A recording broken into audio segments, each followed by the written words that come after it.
Ciao and a very big buongiorno to you, ragazzi, and a huge shout out to PIC, sorry, Raul Sharma, Uncle Sharma, Zil, come stai? How are you? Tutto bene, thanks for having me on. Great to collab with always with my guy. Everyone just stop what you're doing, go on Google and search for Nikola Maximovic and tell me that does not look like Anthony. Man, Raul, someone different that looks like me all the time. I think back, he said it was Jack Bonaventura. We actually had a nice moment, and he looked really emotional as he left San Siro today. But it's always to have another one of these collaborations with you, bro. It's always a pleasure. So thanks for joining me. And this will be up on both of our channels, pretty much around the same time. So go and check it out on Mr. Uncle Sham's channel, please.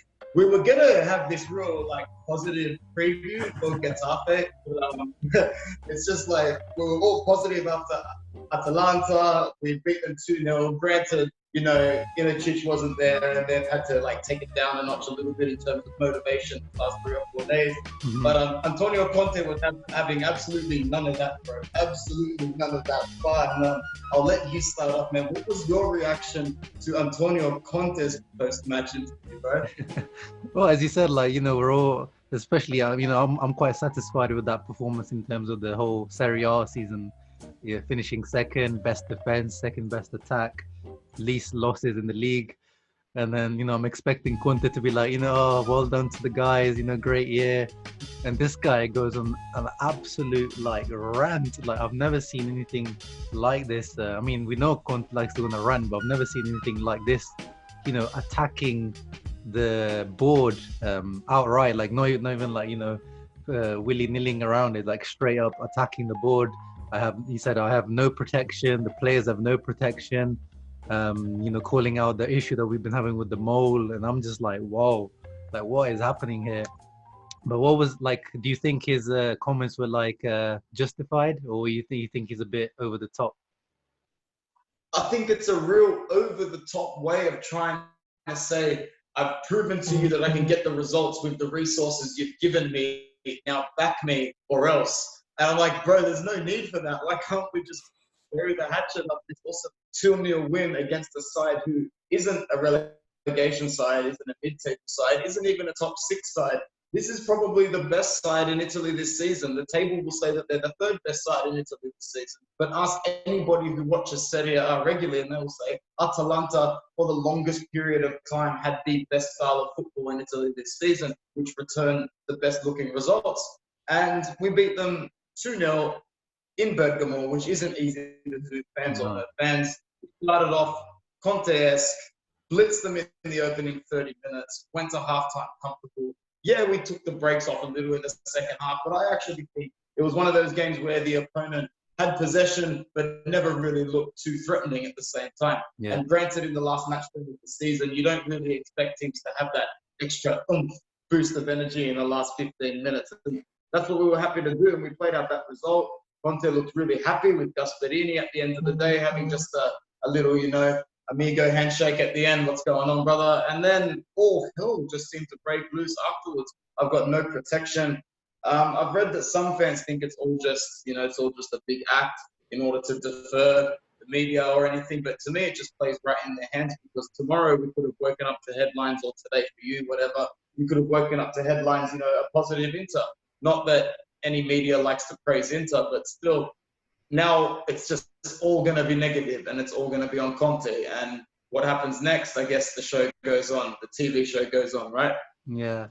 I agree with you. The timing is just so odd, and it's almost like a premeditated. You could tell that he had these things in his mind for a while, and he's waited for this last match of the Serie A season to say them.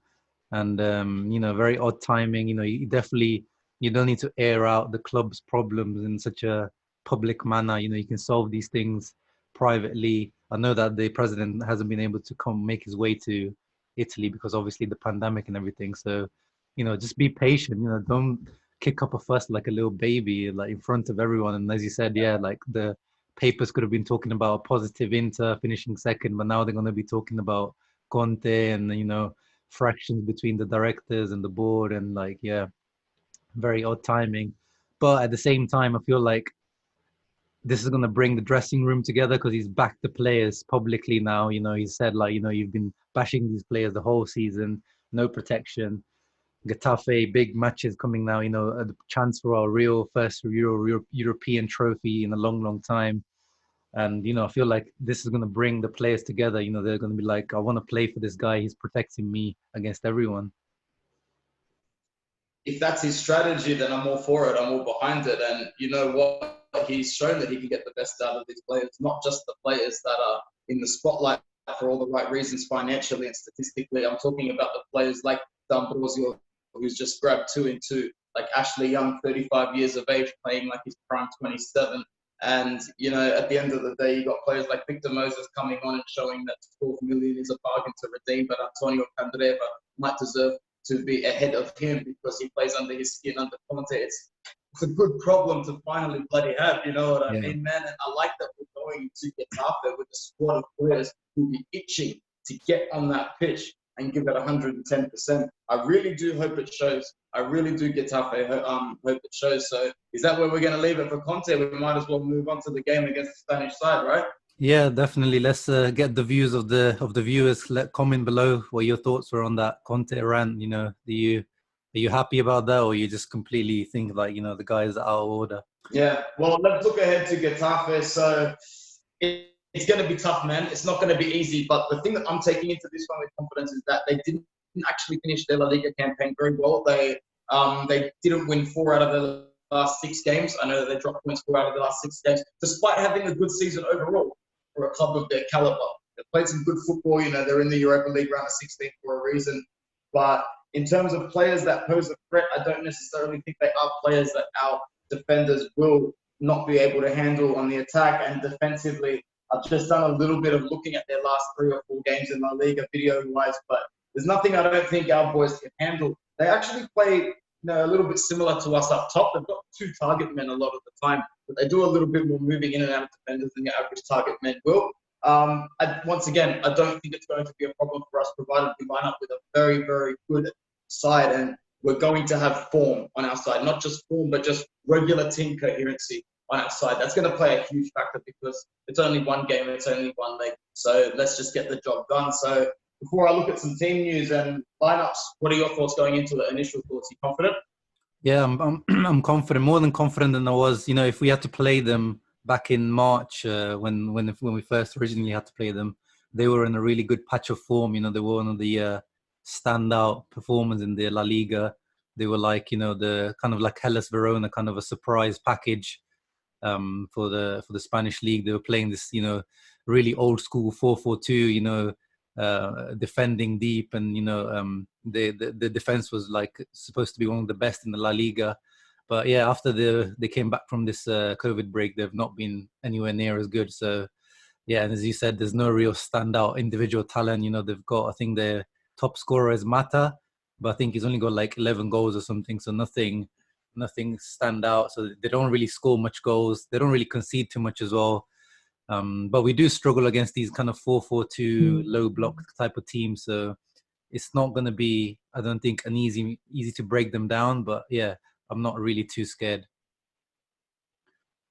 Yeah, absolutely. So 5th in La Liga this season, and as Raul said, like their goal difference kind of evens out. They don't necessarily score a lot of goals, but they don't concede many either. It's their first encounter with an Italian club in the UEFA history. Oh wow, so that's pretty interesting. If you're a Getafe fan, you've never faced an Italian side in UEFA before. So good for their fans if that's something that they've ever been interested in as well. So they finished 5th in La Liga as well last season, just missing out on the Champions League. So they look like a club that's got a little bit of an identity together. So they will definitely come to play. They're the kind of team that you would maybe fear going to their ground because they'd have a set of fans that would really back them. Yeah. As I said, we've got that advantage of it being one leg. So in terms of team news and players, I'll just go into our team news because I'm not really going to look at their team too closely because I don't know a thing about them. I'm not going to look at them closely and pretend that I know. But we've got a lineup with obviously Handanovic, despite a couple of fans whispering that Skriniar might be on the fringe with these rumours. He's definitely going to start the match against Getafe. He has to, because if he doesn't, then that's a contest segment, exclamation mark. That's good. So he's got to do it. It's got to be good for Skriniar. And I would like to say Bastoni, but I think Conte might be geared towards starting Godin against a Spanish team in any way for competition. Me personally, I'd start Bastoni, but I see this game as maybe Godin playing. Even though he did start today, though, didn't he, against Atalanta? Yeah. That won't really be a factor because it's 6 days until the next game, and I think the boys have become accustomed to playing every 3 days. It seems like a little break, most of them. Midfield-wise, Barella will be fit. Brozovic will be fit. If Sensi is fit, maybe he can make an appearance in the starting 11, or maybe he's on the bench. But I think that we will start Eriksen. I don't know, man. This guy is like giving him these like two minutes at the end of the match. Like he must be. It must be a message to the board or to I don't know what's going on with that situation, because you know, like that, it doesn't make any sense to put Eriksen on for 2 minutes. Like, what's the? He clearly doesn't. You know, we know that he's not a Conte type player. He's definitely not Conte signing. That's a Marotta or Auxilio signing. But yeah, it's I'm really not seeing him start. I would like to see him start, as he said, because I feel like we should play that 3-4-1-2 formation against a flat 4-4-2, because you get that space in between the lines. But we returned to that 3-5-2 yesterday, which was interesting. We haven't played that formation for a while. What do you think? Would you prefer the 3-5-2, or do you like the trequartista formation? It's a thing with Conte, because both of those formations, regardless, go in with the Conte attitude of like let's go in and absolutely maul teams in the first 20-25 minutes. So I feel like our games this season, no matter what formation we played, have faced a very familiar trend. And it's just all about gassing it at 70 minutes, 65, 70 minutes. So regardless, I think Eriksen, that 3-5-2 is so adaptable. It can be fringed and adapted in many ways as well. But at the moment, I think the wing backs are playing quite well. They're adapting well to Conte's system. And, you know, ever since we signed Hakimi, every wing back has basically started playing like they deserve a starting spot on the side. Oh, go figure, and you know what will happen. And that meme of D'Ambrosio just axing every single wing back, it's going to come out again. Yeah. But in terms of how we're going to approach this game formation-wise, I think we'll go with the 3-5-2 and just go with Brozovic, Barella, and Eriksen, with Eriksen pushing up a little bit in front of the two with more of a diamond shape. And Ashley Young. No, I don't know, man. It could be. It could very well be. Right? Maybe he got that card on purpose in Serie A to earn himself that break, and then Europa League started. Here we go. And what then about wing backs? Ashley Young on the left for sure, because he's just professional in every way, shape, or form, and I just think he can get a job done. On the right-hand side, I think he will start Candreva. I don't think D'Ambrosio is the best for that right wing-back position. I know you think that as well. I don't mind him in a back three. I like him in a back four, but as a 3-5-2, and I was actually surprised how well he played today. He scores a goal 47 seconds with Danilone, and you know his goal against Napoli was awesome. Really good striker's finish with his left foot. But yeah, I wouldn't start him in this game as well. But good on him. There's absolutely no way we're going to sell him. He's a player that will stay with us until his contracts basically run dry, and rightfully so, man. He's a great servant to the club, and I'm glad to have him. So I would probably start Candreva. I wouldn't be opposed to starting Victor Moses, to be honest. But I do think Candreva definitely gets the nod in this game, and he will probably play well. And up top, well, that's where it gets interesting. But after that really awesome hit against Napoli, I don't think you can't start Lautaro. He's got that little bit of confidence, and I actually think he quite played well today. He didn't overdo it today in any way. And maybe he didn't get himself into too many attacking opportunities today as he would have liked, but I like that he was linking up comfortably with the midfield. I like that he was linking up, like he looked like he was enjoying himself. You know, there was no need to turn every single player, no matter if you were 10 yards, 20 yards, 25 yards out. So that was good. And if he's going to start him again, so be it. Or if he starts Sanchez, that's fine as well. We've got that luxury, and it feels good to have that depth. What about you, man, in terms of lineup? How are you feeling? Yeah, no, I agree. Ashley Young has to start. He's the starting left wing back for sure, ahead of Biragi and Azamo. I don't know what's happened to him. He's just, I don't know. I haven't seen that guy since like last year.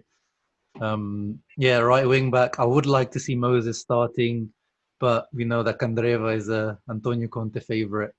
and we can't argue with it. He's put the stats behind him. He's always got the most assists and goals of our wing backs. Up front, Lukaku obviously must start, and then next to him, I think Lautaro retains the place because he's just too important for Conte's system. You know, the way how hard he works and the way he can win the ball back. I think he's just earns an edge over Sanchez, even though Sanchez has been in the form of the best form he's been in the last 3 or 4 years. I think Lautaro at the moment, that partnership is still the starting partnership for me, and I find it difficult to see Sanchez starting. I think that formation there should get the job done. I would play Eriksen in that CAM position, but not much difference between 3-5-2 and 3-4-1-2. But I think it makes a difference in Brozovic's performance. I think he performs much better when he's a little bit deeper, like he played yesterday. He seems a little bit lost when he plays in the 3-4-1-2 because it's more of a free role, and he has to be like caged in. Like I remember Spalletti saying, like, Brozovic is good when you cage him. You need to tell him where to stay rather than letting him float around like a headless chicken that he can be. I reckon if we can get an early goal in this game, it'll mean a lot. I expect us to come out guns blazing. I love that we come out this hard, man, because it's the best thing. The mark of a really good football team is a team who can score early, I think. And then it's all about how well you control the game. You'd rather play from the front. And I think we're 70% of the way there. It's just that last 30% that we're looking to get right. And I think it's coming together nicely. And there'd be no better way to show it than together. Yeah.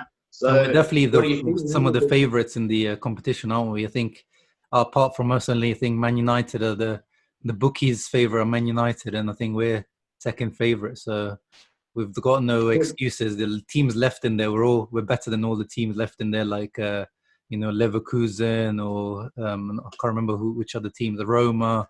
We're better than all the teams in the competition.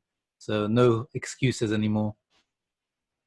Yeah, absolutely, man. It's all about getting over the line, and just now that the domestic season's out of the way, we've only got one game in front of us. And I don't know, is it if we do go through, knock on wood, and we do get to the quarterfinals, do they go back to 2 legs, one at each stadium? No, I think it stays as a one match thing the whole way through.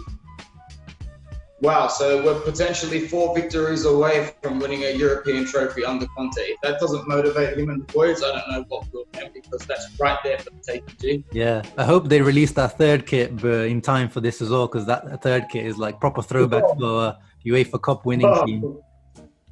That'll be really, really cool, man. Really cool. Just in time to see Borja Valero play 4 straight games in the Europa League. But wait, man, full credit to Valero. Before we finish this cast, he's staying on for another year. So are you happy with that? Well, it's one of those things. It's like, I think he's earned it from his performances, but Conte deserves criticism for not playing him earlier on in the season. I used to criticize him a lot for that because Brozovic, Barella could have been rested a lot more early on in the season, and he didn't seem to trust Valero until like November time when he had to play him. And then even he said in interviews that he got it wrong with him. He thought he didn't have it in him, but this guy, when he plays, he covers most kilometers in the match. So big shout out to him. Great professional, great example to other players in that team. Yeah, absolutely, man. All right, time to do that last thing and embarrass ourselves. You go first. Prediction. Ooh, I'm gonna go for a 2-1 victory for Inter. I actually think it might be a little bit more comfortable. I think we might win 3-1. I think we might be out to 2-0, and we'll wrap it up. I don't know if it goes to 2-1, but I think we can win by 2 goals. So I'll go 3-1. Yeah, I reckon Sensi comes on, gets the winner. No, I'm joking. Then he gets injured while celebrating the goal. Yeah, celebrating. Yeah. All right, man. Well, from everybody who's been watching, thank you very much. Check out Inter Worldwide, and more importantly, check out the Uncle Sharma channel. It's my guy Raul. Thank you very much. Pleasure as always. Like and subscribe, everyone. All right, ciao ragazzi, forza Inter.